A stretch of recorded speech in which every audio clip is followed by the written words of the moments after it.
ಇನ್ನು ಪ್ರಜ್ವಲನ ಕೇಸ್ ವಿಚಾರಕ್ಕೆ ಬರೋಣ. ಜೈಲಿನಲ್ಲಿ ಒಂದು ಕಿಂಚಿತ್ತೂ ಈ ಪ್ರಜ್ವಲ್ ರೇವಣ್ಣನ ಶೋಕಿ ಕಡಿಮೆನೇ ಆಗಿಲ್ವಾ ಅಂತ ಅನಿಸ್ಬಿಡುತ್ತೆ. ಬ್ಯಾರಕ್ನಲ್ಲಿದ್ದು ಆರಾಮಾಗಿ ಬಿಂದಾಸ್ ಲೈಫ್ ಲೀಡ್ ಮಾಡ್ತಾ ಇದ್ದಾನ ಅಂತ ಈ ಅತ್ಯಾಚಾರ ಆರೋಪಿ ಪ್ರಜ್ವಲ.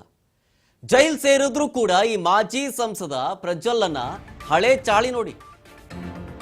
ಕೈಯಲ್ಲಿ ಮೊಬೈಲ್ ಹಿಡ್ಕೊಂಡಿದ್ದಾನೆ, ಪೆನ್ ಡ್ರೈವ್ ಇದೆ, ಯಾರ್ಯಾರಿಗೆ ಫೋನ್ ಮಾಡ್ತಿದ್ದ, ಯಾರ್ಯಾರಿಗೆ ವಿಡಿಯೋ ಕಾಲ್ ಮಾಡ್ತಿದ್ದ, ಏನ್ ಕತೆ.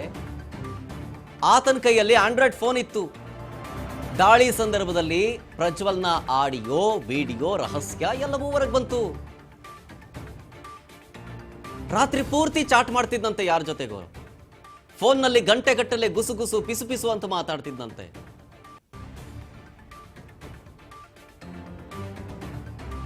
ಆ ವಿಡಿಯೋದಲ್ಲಿ ಒಂದು ಮಾತಾಡಿರೋ ಒಂದು ಸಂಭಾಷಣೆ ಇದೆ.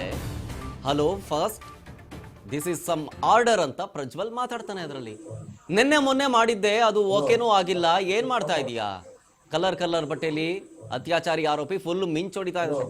ಆತ ಒಬ್ಬ ಸಜಾ ಕೈದಿ, ಬಿಳಿ ಬಟ್ಟೆಯನ್ನ ಧರಿಸಬೇಕು ಜೈಲ್ನ ಮ್ಯಾನುವಲ್ ಪ್ರಕಾರ. ಮೊಬೈಲ್ ಅನ್ನು ಯೂಸ್ ಮಾಡಂಗಿಲ್ಲ. ನೋಡಿ ಏನೋ ಮಾತಾಡ್ತಿದ್ದಾನೆ, ಕೇಳಿಸ್ಕೊಳ್ಳಿ.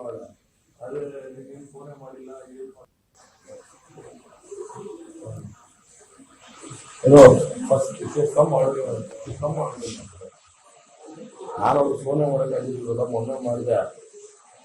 ಮೊನ್ನೆ ಮಾಡಿದೆ ಹತ್ಕೊಂಡು ಅದೇ ನೀನು ಫೋನೇ ಮಾಡಿಲ್ಲ. ಏನೋ ಫಸ್ಟ್